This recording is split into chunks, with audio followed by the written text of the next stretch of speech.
Hello, Internet, and welcome once again to the Free-to-Play Cast, episode 214. We're recording on March 23rd, 2017. You're watching it on the 24th or later.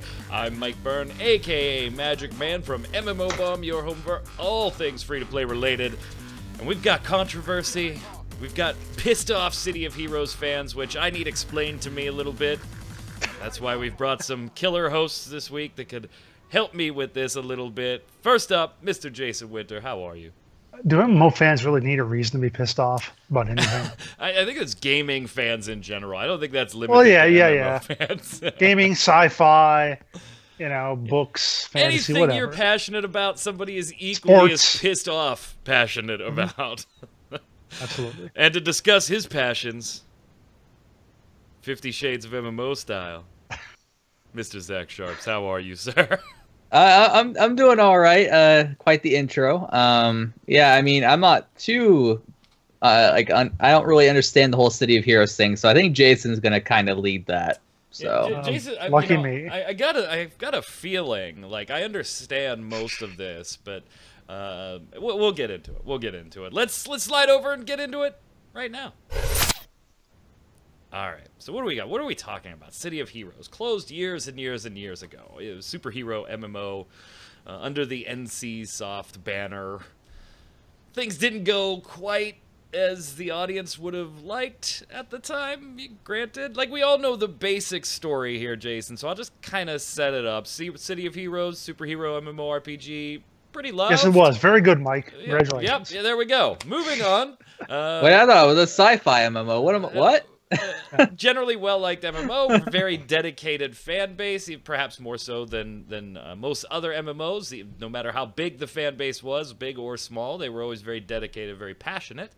NCSoft closed the game, as companies are wont to do, nothing new, under the initial banners of a few different reasons, but ended up boiling down to what you would expect. The company just felt that it wasn't profitable enough to continue in their portfolio. And I don't think if it had just ended there, Jason, that people would be still years and years, what is it, 5 years later? Oh no, they're still pissed, even without you not counting what happened this week. Well, that's what I'm just saying. Even if it had just ended like that, I think, 5 years later, people would still be upset, just like most people are upset that their favorite nostalgic game closed. But that's not where it ended. See, when it closed, Paragon, the company behind the game, the development of the game, actually made a bid to try and buy the game, and there were numerous buyers interested, some small that likely would not have been able to afford it, and I think we recognize that, making bids to try and buy assets, buy the game itself, turn it into something else, keep it going under different banners,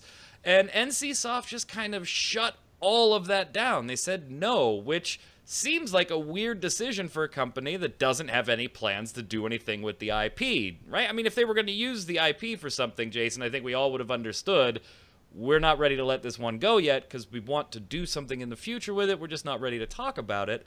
But fast forward 5 years or so later, and nothing has been done with this IP. So it stings a little more than maybe a normal shutdown would. Have I got it right so far, Jason? I'd say you're right about there. Yeah, I mean, when it was shut down and they didn't want to sell it, it was just like, well, why not? What are you doing with it? Right.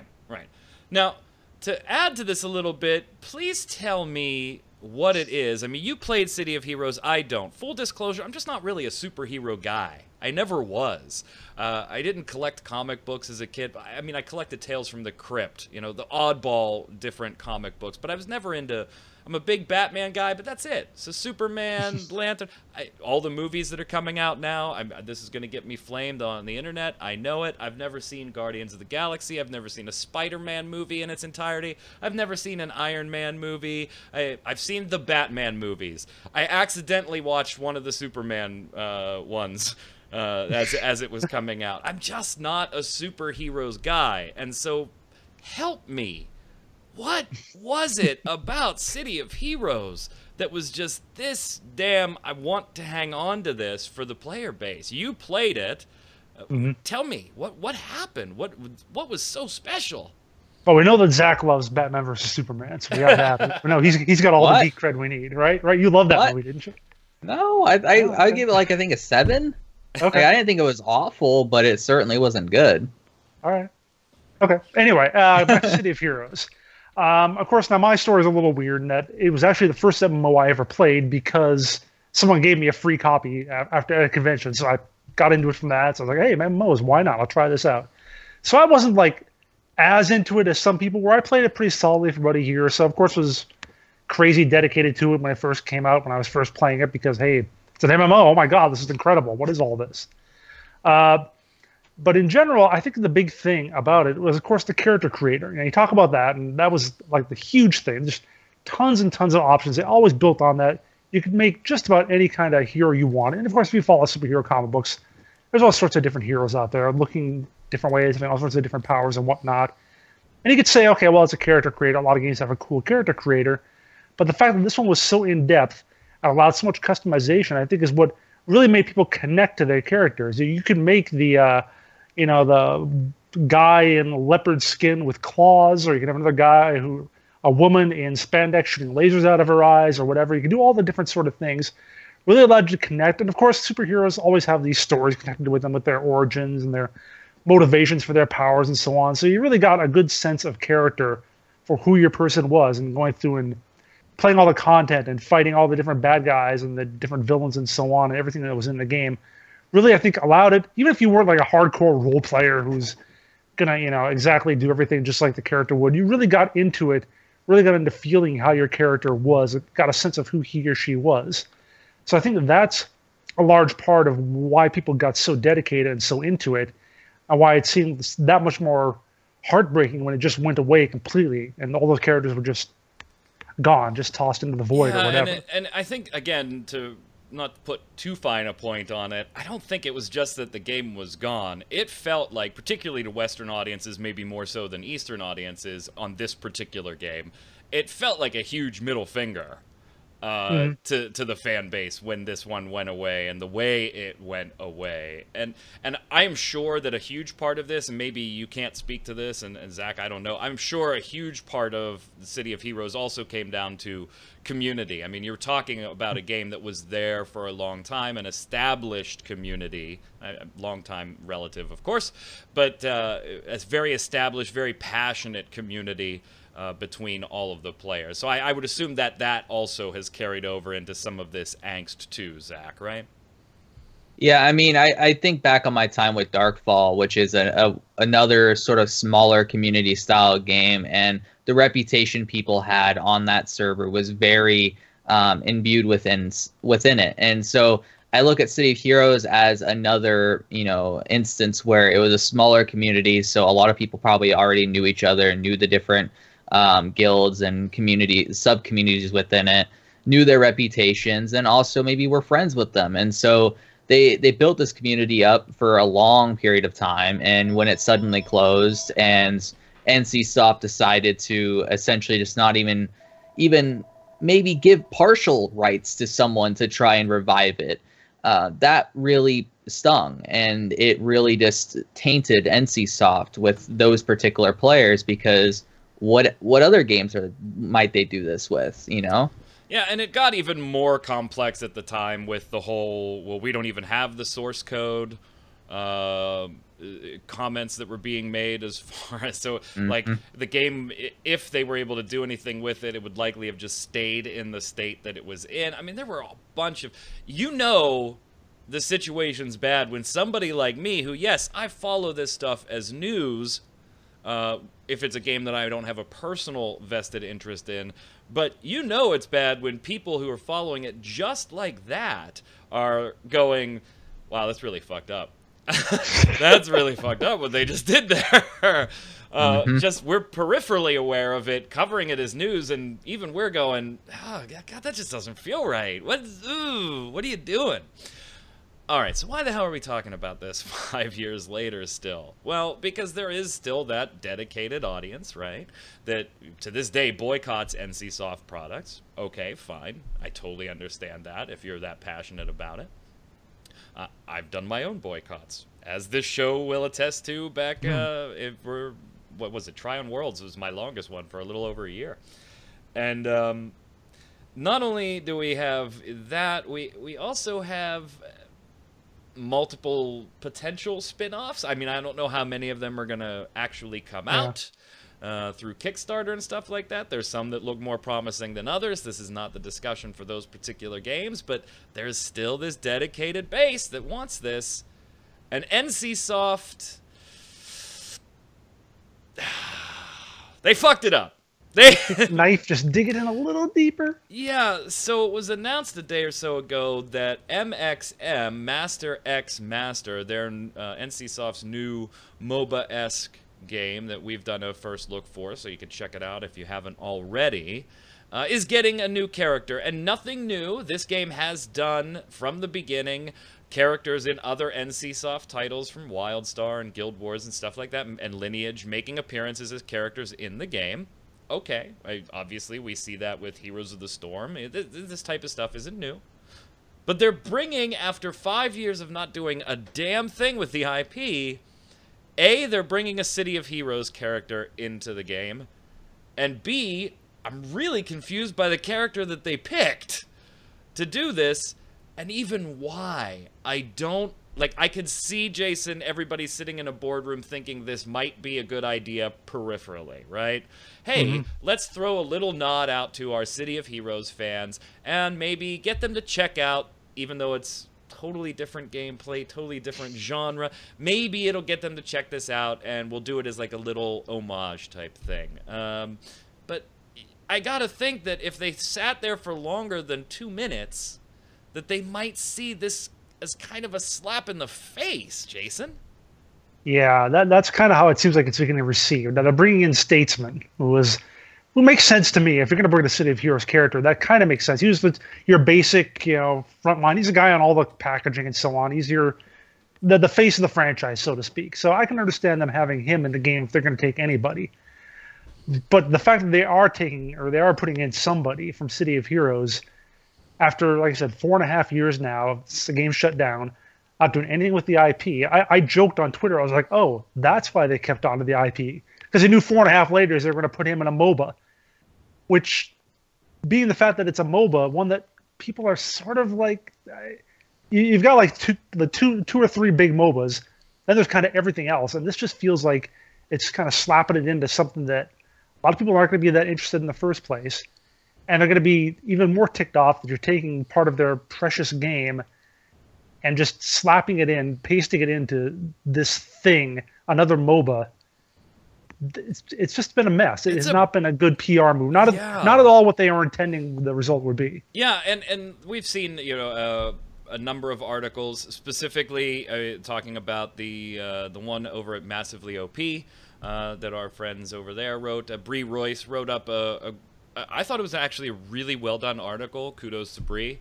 Fantastic article explaining it in terms that somebody like me, not a City of Heroes guy, could look at it and go, oh, damn, I can't even say they're just being irate, crazy-ass gamers. Yeah, this just was not a good idea, and people just aren't happy about it. And you want to give a company like NCSoft, big portfolio, lots of money, lots of smart people working there, whether in the right spots or not, whatever. But lots of smart people. You want to give them the benefit of the doubt and say, okay, they probably didn't do this foreseeing that it was going to be a slap in the face. But I can't even really see the other side, like the benefit. I can't expect that they thought this will drag a lot of City of Heroes players to check out MXM. They're two totally different games.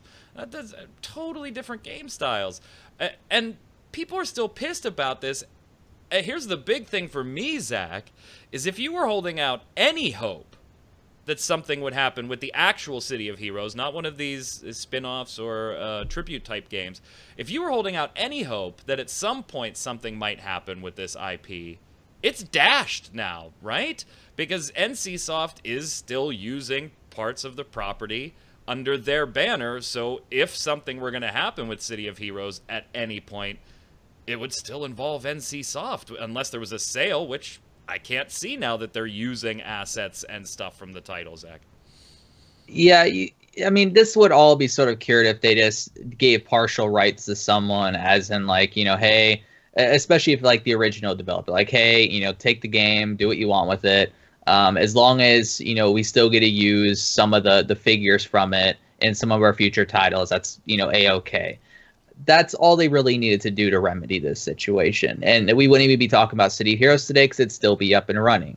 And that's one of the things that really sort of irks me about the whole situation is why are they so protective of this IP when they're just going to sort of take it and put it into a MOBA when that's a completely different genre, as you mentioned. And it kind of doesn't even have the feeling that City of Heroes had. Like, yeah, you can have two different genres and still have sort of the same feeling to some extent, but this is just a standard cookie cutter MOBA to a certain degree that doesn't really have the customization, as Jason mentioned, that really allows you to get attached to a character, really love that character, because you're just playing a preset character that's from the IP. And so it's so odd. Like, why now? Do we know though if it's a paid character or a free character? I'm assuming it's probably paid, right? Because it's a new character. No clue. No clue. Okay. If it's free, I think it's not as much of a jab. But if it's paid, then you're just literally taking the dagger and just, like what Jason mentioned, just stabbing it even further and twisting it. It's just it's not a good look for NCSoft. Some of the comments are just all over Reddit, different articles at different sites, even the article we're quoting here from Massively OP that Bree wrote. Just some of them are, wow. I like the analogies of this is like your father running over your dog and killing it, and then years later giving it back to you as a stuffed dog saying you can still play with it. Oh, God. I mean, jeez. Yipes! Yipes! And then if it's paid, you have to pay for that stuffed animal. Wow. Even worse. Well, somebody had to pay to stuff it, right? That's true. Oh my God. Yeah, some of it is just I don't get it. It's just one of those things that, and we all have them. Oh, that'd be a great idea, and then you think about it for a few more. We've done it on this show. This would be a great idea. This would be a great idea for a game, or this would be a great idea for a show on MMOBomb, and then 15 minutes of discussing it with 3 or 4 of us were like, actually, this is kind of a terrible idea. Let's not move forward with this one. So, City of Heroes fans, not being a City of Heroes fan and not really being a player at the time, I am totally on your side, and this is such an odd story for me to be just saying, yeah, I totally get where you're all coming from. You're not just crazy-ass gamers that can't let go of a game that died a few years ago. No, I think they're totally in the right. I give them a thumbs up. NCSoft gets the thumbs down from me on this one big time. Zach, am I off base? Yeah, I give them the fans basically like a 95% thumbs up. If the character's free and it's sort of like a celebration thing, then I sort of forgive NCSoft a bit for at least trying to attempt to branch out. But at the same time, give the rights to someone. Let them revive the game. There's no harm in that. And that's where I still would give NCSoft a thumbs down. So, Jason? Yeah, I pretty much have to give a mostly thumbs up to the players. But on the other hand, the only thing I could say from NCSoft's standpoint is that people who already hated them for what they did to City of Heroes and are probably yelling the loudest about this, they weren't going to play MXM anyway. No. Completely boycotted it. Which further goes, why do this? Well, yeah, why do it, exactly. On some level, it's probably not going to actually do them much harm. So that's kind of how I'm thinking. Yeah? Yeah, I don't know. It's just... It's not like the company needs, this little trickle of revenue stream with anything. If you're not going to do anything with an IP and there's companies interested, that's the big portion of this, though, right? Mm-hmm. We wouldn't be saying this about Carbine Studios if WildStar closed and a bunch of players were, oh man, it's so disappointing that WildStar closed. Well, NCSoft wasn't making any money, and if no company approaches them and says, hey, we would like that, let's talk. What are you considering selling it or not? Here's what we would offer. If nobody comes to them with that type of offer, then of course NCSoft's not going to sell it. They're just going to let it fade into obscurity. But this was one that from day one, the closure came out of almost nowhere, and immediately people were trying to buy. He just sat on it. I understand you don't need extra revenue, but if I got something sitting here that I have no intention of using, and Jason wants to give me $50 for it, yeah, I may make X salary and not need his $50, but why not? It's just They actually have WildStar characters in MXM, Yeah? so they're already using those. So Yeah. yeah. Well, and now there'll be a little tribute to WildStar when it closes. I kind of thought, going from this topic, since we're talking about an older MMORPG, Jason, you wrote an article this week about, can you ever really go home? You know, after you leave that MMO that you played the longest, or that got you into MMOs, or that all of your friends played for years and years and years. Can you ever leave that game and then come back at some point? And is it anywhere near remotely the same? And so there's an awesome article on MMOBomb.com. Go and chime in on there. But I thought, since we're talking about City of Heroes, let's jump into that just a little bit here with our own personal stories here. So if you could, Zach, we'll start with you. Give us the first MMO you ever played, period. And then if it's a different one that you really, really played first, for the, you know, give us that one as well. And talk about how long you played it, you know, why you played it that long, and did you ever try to go back months or years later and play it again, and what were your reactions there? Yeah, so the first MMO that I really actually played a fair bit of was RuneScape, because I didn't really have a good computer at the time, and so I was just basically, I went to my friend's house, tried it out, played it, enjoyed it, and it was kind of the same thing with World of Warcraft, but World of Warcraft is really what sort of got me into MMOs, hardcore into MMOs. And that was also at my friend's house. I went over there, he had it, he bought it, and he was playing the hell out of it, and it just looked amazing. Like, for me being, I think I was like 10, 11 years old at the time, it just looked like I was looking into a new world, and I really, really enjoyed watching him play. But then when I got to play, I just could not stop playing it. And so that's what really got me into MMOs a lot, and that was what I consider my only ever MMO home, was World of Warcraft. Then I soon left the game after Lich King. I think it was late Lich King. It was before Old War, so I'm not sure when that was in the timeline. And ever since then, I always still come back, but it's not a committed thing. And ever since then, I've never been able to find another MMO home, just because I find the act of exploring new worlds so fascinating that staying in one gets stale after a while. But I still have a soft spot for World of Warcraft, and as much as I give it a hard time every once in a while, I still buy every expansion. I still play every expansion, and I still get some of that feeling back whenever I hop back into it, because it's such a game that's I hold so close to me. World of Warcraft's a tough one to talk about there. I mean, I find it interesting that, you know, because Blizzard does a pretty admirable job of keeping up to date with trends in the genre as far as evolving the game, where I think when we get to Jason's and get to mine, we're going to find that these aren't games that are really known for being cutting edge in their latest expansions. So, yeah, I don't think we'll be as forgiving on our return journeys to these games. Go ahead, Jason. Why don't you go? I'll go last. Well, my first real CCG or MMO, as we mentioned, was City of Heroes, which I can't really play at all nowadays. But womp womp. Womp womp womp. I mean, after I played it and then played, you know, I subbed another month every now and then for the first 2 or 3 years after I stopped playing. Then I went back in after it had gone free to play, and this was after I started. I'd worked for a magazine. I'd been playing a lot of other games, so I had a lot more experience then. I jumped in after it was free to play. And I was like, man, this is so slow. Like, I mean, I could not believe how slow the game felt. And then just compared to like other tab target games, basic stuff like that, I was like, I can't even play this for more than like half an hour before I'm thinking, geez, I've killed like 3 enemies in half an hour. I was like, come on. But no, the more current one, of course, is Lord of the Rings Online, which I played pretty solidly for about 5 years. And I still hop in every now and then. I just get that urge. I'll play it. Maybe I'll even play it for like a month or two. I'll just go through all the story stuff that I missed already. But I raided in that game. I did all the end game stuff.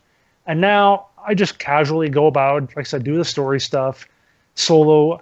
Maybe like once a year I join a group to do something. But even then, I'm even too afraid to like figure out how to do a dungeon. So I just like some sort of like a skirmish or one of the little like, sub things that they do. Nothing too involved or anything like that. There's no chance that I would ever get back into the hardcore end game raiding, having to having to work up my legendary items to get those after snuff. No way I'm going to do that stuff again. It just is. It gets to the point where the amount of effort you put into it is so much compared to what you get out of it that once, when you're playing it continuously, and it just kind of ramps up slowly and slowly and slowly and slowly, you're like, okay, fine, I can get that. I can keep doing. I can do this other hurdle, this other grind, whatever. When you're finally willing to step away from it and you leave for 6 months or something like that, and you come back and see everything you have to do to get caught back up, you're just like, oh my God, no, I can't do this. I'm going to have more fun playing a new game or playing some other game where I'm still, advancing at a decent pace. And that to me is, I think, one of the bigger problems that a lot of older MMOs face when you have that fairly typical MMO end-game grind sort of thing. That getting back into that, once you've left it for a while, once you've realized you can live without it, it's really tough to get back into that. All right, so I've got a bit of a sad story. Oh no! My first ever MMO, my first ever MMO playing ever, and some free-to-play cast viewers from a long time may already know this answer. First one ever was EverQuest Online Adventures for the PlayStation 2. Okay. First ever one I'd ever even touched.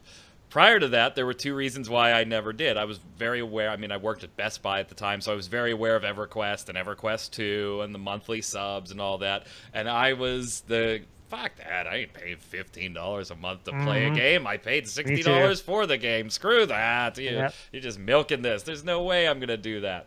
And so I tried, because a bunch of coworkers of mine decided to try EQOA. All right, I'll try it too. Also, along the same lines as you, Zach, I was exclusively a console gamer my entire life, even up until that point. Not only did I not have ever at that point a computer that could run whatever the current games were, I wasn't interested in getting a computer that could run the current games. I was a console baby. PC Master Race, go do whatever the hell you want. I'm going to play my consoles. So EQOA was the start. What year was that? That would have been 2003, because that would have been roughly a year, maybe 6 months to a year before my game came out, which was Final Fantasy XI.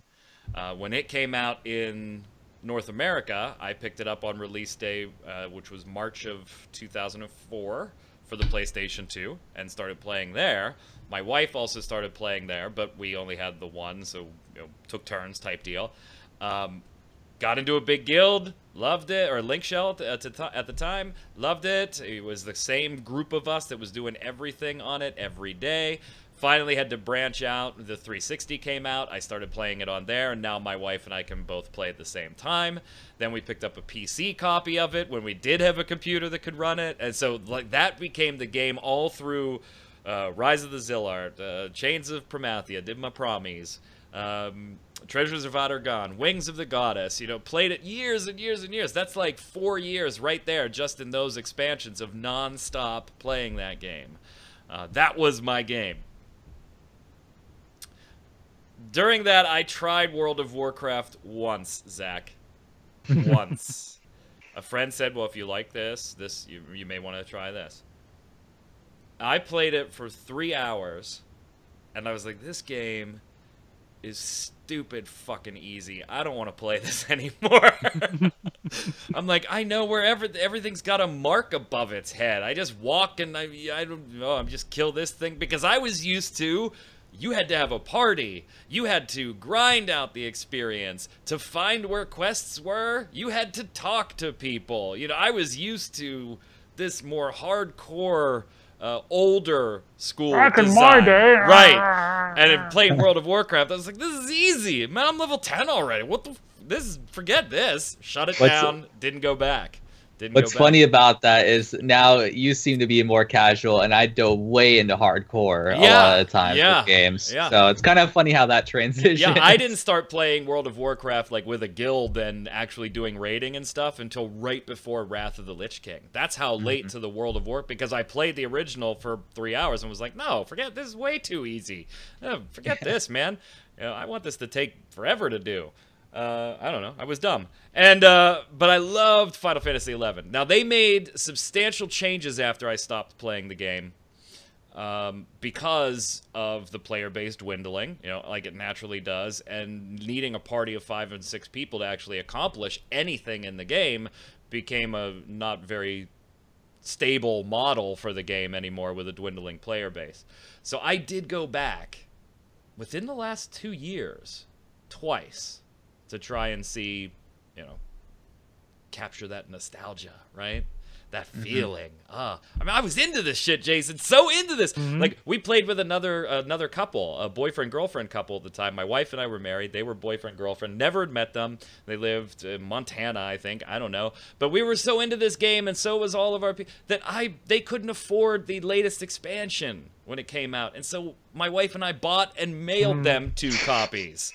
You mailed them expansion. Mailed them the physical copies of the expansion. Old school, man. Yeah, right? Old school. Yeah. Right? I mean, God, it's so... I think about it, and I'm like, oh, I should play that as soon as we're done with the free-to-play... No. No. It's not going to happen. I bought it on Steam. They had, during one of their sales, they had the entire package for like $10. And so I was like, yeah, sure. I'll go and check it out. Logged onto my character and played around for a little bit. It was just not the same. Like, even it's designed more, it's still an archaic design by today's MMO standards, of course, very menu-based.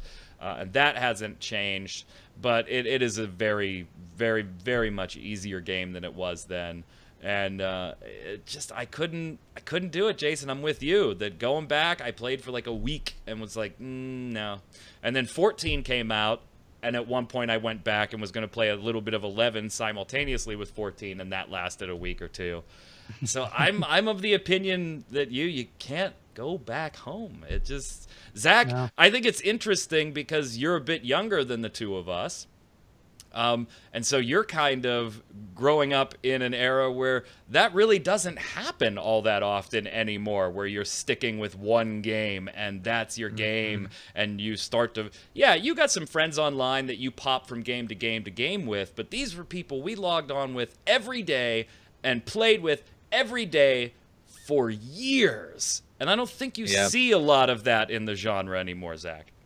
Not really, no. With World of Warcraft, I mean, I played it for a good 3 years straight. I wasn't really checking out other games other than, you know, some console games like Halo 3 and whatnot I would dabble with. But I was mainly just playing World of Warcraft. And when my sub was off, since I, you know, had to pay for it myself most of the time, I basically just would dabble in another MMO, but always want to go back to World of Warcraft because that was my home. And once I was able to get back in, I just go really hard into it again and really enjoy it. But that only lasted, I mean, like 3 years or so, and then I eventually started branching out to other MMOs. And you're definitely right. I think a lot more nowadays you have so much access to other games out there that are like a lot of free-to-play games that are very high quality, and just a lot of paid games as well that are good quality too.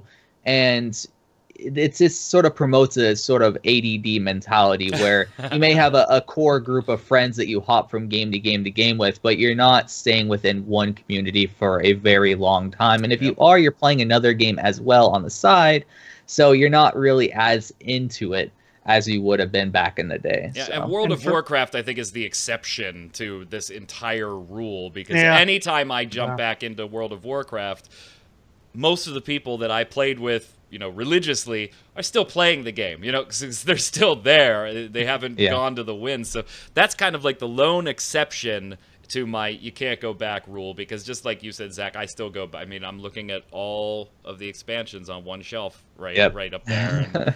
And I, you know, did the new Karazhan when it came out in the 7.1 or whatever it was, and looking forward to the next patch. And so, yeah. Go ahead, Jason. You started to say something. Yeah, I'm trying to remember now. Damn it, I had it and then I lost it. Never mind. I love talking about this type of stuff. Like, it's nice covering news, but I like this type of stuff. So if there's topics that you want to see us talk about, because I'm glowing right now just thinking about... Just in the glow of nostalgia. Yeah, just in the absolute glow of nostalgia right now. I'm looking across there and I see the EverQuest 2 Steel box set. You know, just good times. Good times. When I was doing that article, I went to pick out a City of Heroes screenshot, and I probably spent half an hour looking through my screenshots instead of just picking out one. Yeah, it's so weird. I mean, you're talking about a video game, for fuck's sake. Oh, and I discovered, if you see my Twitter, I discovered that later screenshots had tags on them. That the game I saw that tweet. Automatically insert. It showed what my location was. I thought we're in my party. I was like, what was most impressive was the resolution. 800 by 600, and at the time you're like, oh my god, it looks real. Amazing. Yeah, I'm just like looking at these shelves right here. I'll show you. Like, see, look at that fun stuff up there. Oh, yeah. Look at all those older. Oh, there's 11 copies of WildStar in the upper right corner there. Just so many great games. Yeah. So if you got a topic you want us to talk about, nostalgia-wise, we love glowing. Before we wrap up and go to the weekly bombs here, speaking of EverQuest, happy birthday to the original EverQuest 18. So she's legal, I guess. Oh. That makes EverQuest legal, right? 50 Shades of MMO, I mean. 50 Shades of MMO, EverQuest, she can now be in the book.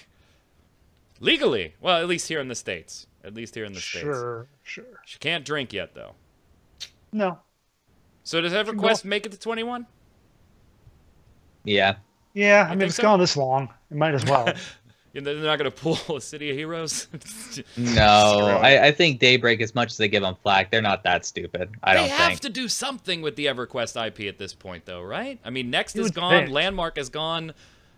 I'm just so scared that it's going to be like a frickin' card game. You know, it's or a mobile game. Especially if Columbus Nova's calling the shots and just say, okay, the numbers don't add up, get rid of it. You know? Yeah, wouldn't that suck? Yeah. I mean, that would hurt my heart to see. And I was never huge into EQ by any stretch of the imagination, and that would still hurt my heart to see. Yep. We'll have to see what happens. Let us know if you think EverQuest will make 21. Let's go over and do the weekly bombs. Jason, you're up. All right, I'm gonna give a dub bomb to this chair right back here behind me. Bought it about 20 years ago at a place called The Dump, which is not like a garbage store. It was like, it's like an actual like store that has a bunch of old furniture and whatever. Or not old furniture, like off-brand or like dumped furniture from big brands or whatever. Gonna be getting rid of it tomorrow, finally. Gonna be having someone come by to take care of it. Because I'm moving next month, so I'm trying to downsize a little bit. Haven't really sat in it for like 3 years, so I'm just like, heck with it. But dub bomb to all the good memories from that chair. You can't go back home. Once that chair is gone, don't try and get it back, Jason. Just warning you. Don't ever leave. Yeah, 3 years later, I'm going to go find out where it is in the actual dump, and I'm going to go sit in it. Yeah. Like, it's just not the same. Zach, I love yours. It's all you right now. And I just know that I'm sitting here smiling. So I'm giving a dub bomb to the Secret World. Yeah, I picked it up on Green Man Gaming for $15 for the Ultimate Edition. It was a really good deal. And I decided to hop back into it with a brand new account just because the new content updates around the corner at some point. And I wanted to sort of hop in and get into it before that happens. So that way I can see the changes as they occur. And I have been loving the game so much. And it really struck me as an odd thing because I really never got past the original, like, first 2 or 3 zones and the first original story arc because I always would replay those, you know, over and over and over again because I'd go into it, I'd try out the game, try to get into it, and I just would stop. So I immediately, when I got the game again, I just blew through all that story just to completely, you know, get past all the content I've already done, already seen, and got to new content. And now I'm in Egypt. And I've done all the dungeons, at least on normal. You can play with Jason and, now. Yeah, and Egypt is fascinating.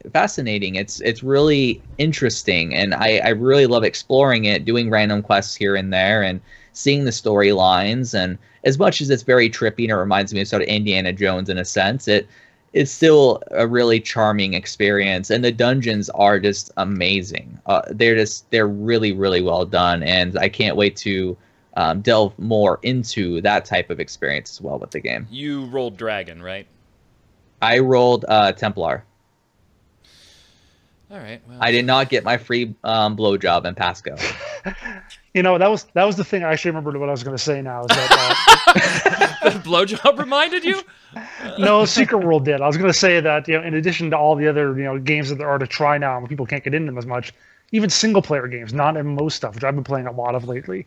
They just have such good stories a lot of the time that you don't really get in an MMO. But I thought about that because Secret World actually does a pretty good job with its storytelling. So yeah, and I've kind of followed Zach's lead on the last couple of days. You can't, when I turn the camera around, you can't see it because it's next to the shelves there. But I had that huge big collector's thing from Elder Scrolls Online when it initially launched, that big ass box one. Yeah. And I got away from playing it real quickly, but Zach, you were talking about it, and I've been watching the changes with the whole justice system and all the changes they've made over the last 9 months or so. And I actually picked up a copy for PlayStation 4 yesterday. Figured I'll just throw this in like when I'm sitting in bed or something, and I played it for 2 or 3 hours last night. I'm only like level 6 or 7, just starting off again, but we'll see. We'll see how it goes. So, trying to go back home to something that was never really my home. Good luck with your inventory. Actually, it's much easier. The interface, at least, is much easier on the console. Much easier on the console. Inventory, not interface. The inventory is worked into an interface. On the console, you put up your inventory, and then it just has a list of, like, head and blah, blah, blah, blah, blah, chest piece, leg piece. And you just scroll down, click X, and it opens up and shows you all the pants you have. And then you click the pants. So I'm finding it... And maybe it's the same on PC at this point. I don't know. It's been a long time, and it wasn't that way when I played Elder Scrolls when it launched. So I may be talking about something that Elder Scroll fans are like, yeah, it's been that way across the systems for a while now, Mike. It's just the space you'll run out of. Oh, yeah. Just in general, not the sorting of it, Yeah, I think they've changed the inventory over the years, but yeah, I actually play the game with controller too, but on PC. So I like how it plays a lot better that way. So. I'm going to give a dub bomb to Runes of Magic. Speaking of birthdays, Runes of Magic turned 8 years old. I honestly forgot totally about the game. Totally about the game. I remember months ago doing like a news flip of going through specific, because we get pressers or we find stuff online or we go to specific game sites that, like, Jason's into World of Tanks, so he might check out their actual site for news on a daily basis. But every once in a while, Jason does it for Twitter followers. I do it for news, where I'll flip through older titles just to see if there's any, and this was one that I remember going to their site and finding, like, wow, they really haven't updated anything, but 8 years old. So if you're a Runes of Magic fan, happy birthday. Sailor Naruto 39 says, I want to give a dub bomb to Paragon. I've been playing since Monolith, and I really like the game. I mean, I'm meh, and my teammates usually suck donkey tits, so now I'm in elo hell, but whatevs. They just got a major balance patch, and a hero today, Yin. I also love the Countess. She's so cool, and I can't wait till they give her voice lines and much more. Hurry the F up, epic. So, dub bomb to Paragon. Go ahead, Zach. Pierre Round says, Hi, Round. Hi, Round. Oh, I did it again. You always do. Oh, every time. Oh, it gets me. No. Oh my God. Oh well. Hey, at least it sounds good, right? Pierre Round. It's all right. So yeah, Pyre. My name is Pierre Round. Pierre Round. So yeah, Pyre Round says, I highly doubt they will see this, but I have to give a dub bomb to a couple streamers I've started watching a lot on Twitch. Triciler and Grubby, who both did a great job casting Heroes of the Storm Western Clash, are really great if you want to get some advice about how to get better at Heroes. I'd say Grubby is stronger if you want advice on mechanics or technique.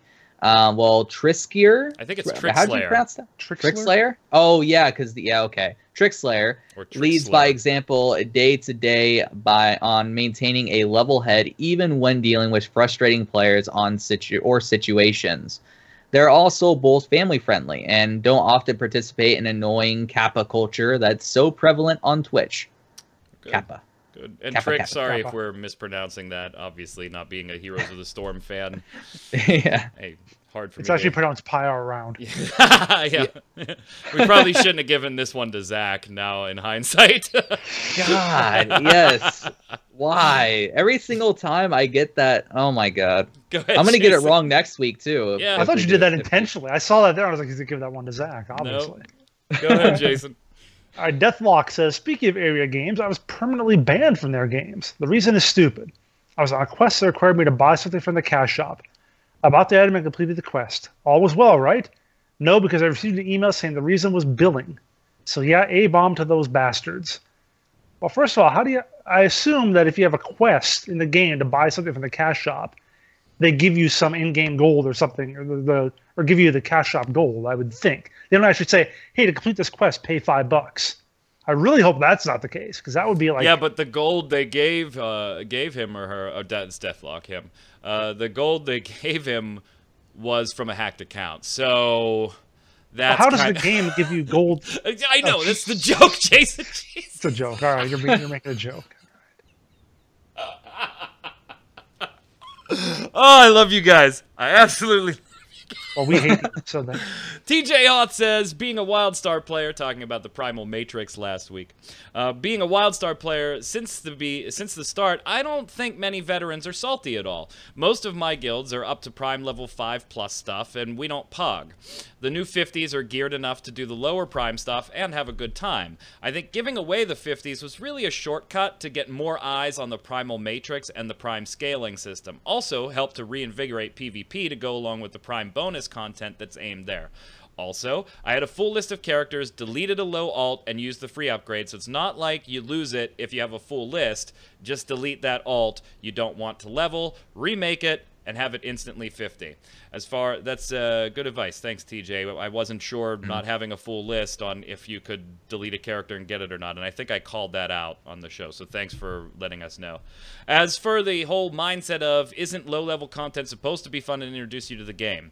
I think game designers build a game with that in mind, but that's not how players play anymore. It's been proven time and time again that leveling is a tool to help you learn a class, which is the least amount of fun. I personally don't think it takes all that long to learn how to play a game competently.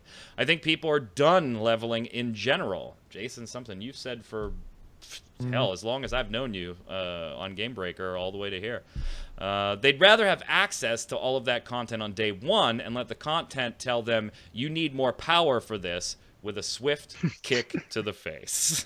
Yeah, I was reading him like first. Yeah, I was reading him first where he said, it's been proven that leveling is a tool to help you learn a class. I thought that's what he was trying to say, but actually, yeah, my shaking head on that was like, you don't need, yeah, you do, but you don't need like 60 hours of leveling to learn how to play a class. Just right. Yeah. Go ahead, Zach. Neoniel says, at this point, I'm no fan of Riot Games, so I'll give them an A-bomb, because recently I wanted to just log in and play Vive for a couple of matches, and it seems because I hadn't logged in for a while, even though I spent way more money than I should have on their game, they wouldn't let me and wanted me to contact support. Don't see me going back, I'll just have to miss the fun characters. Jason! That's a shame. Apparently, this is customer service A-bombs all day today. Yeah. The crowd says, TLDR, A-bomb to Riot for being bad. A-bomb to Revelation Online for not being even 50% translated. A-bomb to WildStar because I just uninstalled it an hour before I had heard the news of the 50 boost and the Primal Matrix and their inability to pull me back. Oh, that's a big install. Yeah. But Dub-bomb to Final Fantasy XIV for semi-release hype, I resubbed. And he continues to say, Riot doesn't know their own game, and they punish someone for playing the way they want in a game where role sets mean almost nothing. I.e. bot lane, APC Ziggs, AP Sup Misfortune, Duo ADC bot, jungling with Champion X, almost any. I have no idea what any of that meant. Riot getting kind of beat on right now. Excuse me. Kiz wraps it up by saying, yes, Black Prophecy was indeed the game that I was looking for. Last show asking about a space game. So A-bomb to that shutting down, and Dub-bomb for Jason for telling me how to spell it properly. Happy Mr. Winter. Yay. Question of the week last week, what is the worst name you've ever seen?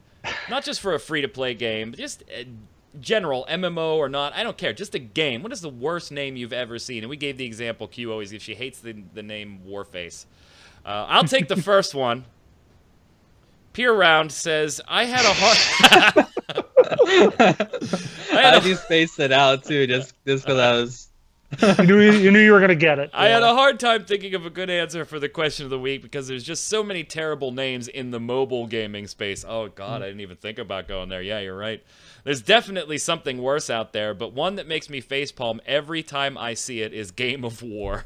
It's just so generic, almost to the point of being offensive. I also think pretty much any recent non-WoW game that starts with World of deserves a dishonorable mention. Definitely good points. Go ahead, Zach. Deathlock says, question of the week, worst name for an MMO I have seen has to be Dragomon Hunter or any MMO that has Aria games attached to it. And now you know why Deathlock up above said, speaking of Aria games. Yeah. Go ahead, Jason. Chris Baker says, question of the week, stupid MMO games are my specialty. In Final Fantasy XIV, I named my alt Cocker Spaniel, and my main was Chinese Hobo. One day I was doing my leveling roulette and ran into Mr. Happy, and he gave me a shout-out in his stream. After hearing a shout-out, I was so embarrassed with how dumb my name was, I changed it. So I think he took a different approach. Yeah, you took a different approach here, but I like it. I like where you went, Chris. Elvin One says, worst name for a game? Dark. As for Kiz's question, there was a game called Tychodum that kind of fits that description. No, it was Black Prophecy. Jason wins the internet point. Go ahead, Zach. Well, Fredo Rivera says, question of the week, Shaq Fu. Right? Shaq throwing kicks as well as he fails free throws. And they're making another one. What are they going to call Shaq Fu 2 or Shaq Fu 2? Question mark? Shaq Fu 2 or Shaq 2? Oh, Shaq 2. Okay. Either way, horrible game title. Yeah. And also horrible for Shaq for thinking the Earth is flat. But I'm gonna go. I think that's just a meme now. I think we're gonna see a lot more sports players just sort of joke about that. You think maybe? Could be. I mean, Shaq's always had a good sense of humor. I think I'm gonna. I hope so. I'm gonna buy Zach Rosetta Stone English, and that's just me. That's savage. I was thinking about this question though, guys, and Erectus came to mind as being a terrible, terrible game name. Erectus. So, Erectus. That's not the. Is it just called Erectus the game? I think. I don't think there's any like subtitle. Erectus Online or Erectus. God, it better not be Erectus Online. Yeah, it's just Erectus the game. Oh, actually, I should mention one thing though. When I was having to write a little bit about Crush Online, the game. Oh yeah. Every now and then, I typed that into Google. Like I had to look for. I was looking for screenshots. How many dating sites did you get? That's exactly what I got. I got all sorts of meet hot Chinese woman or something like that. I was like, oh, online crush. Oh no, that's not what I was looking for. Don't worry, Jason. We all have a pact that whichever one of us dies first, the other two have to delete their browsing history for them. So we got you covered. Don't worry about it. Question of the week next week: what free-to-play game only on this one, has the best soundtrack? And why? Let us know your thoughts in the comments below. Don't forget your weekly bombs. Bomb for something great, A-bomb for something bad in the comments below, and we'll read them on next week's show. Until next week, Zach, where can everybody find you? Everyone can find me on Twitter at Zach Sharps, and I'm going to give a preemptive A-bomb to my reading out loud. Go ahead, Jason. You can find me on Twitter at Winter Informal. You can find me streaming at twitch.tv/JasonWinter. I'm Mike Byrne, aka magicman. You can find me on Twitter personally at magicman1, MAGICKMAN1. Of course, while you're there, make sure you hit up at MMOBomb and give it a follow so you're kept apprised of all the latest news, articles, editorials, interviews, giveaways, videos, and more. Until next week, stay safe. We'll see you on the servers.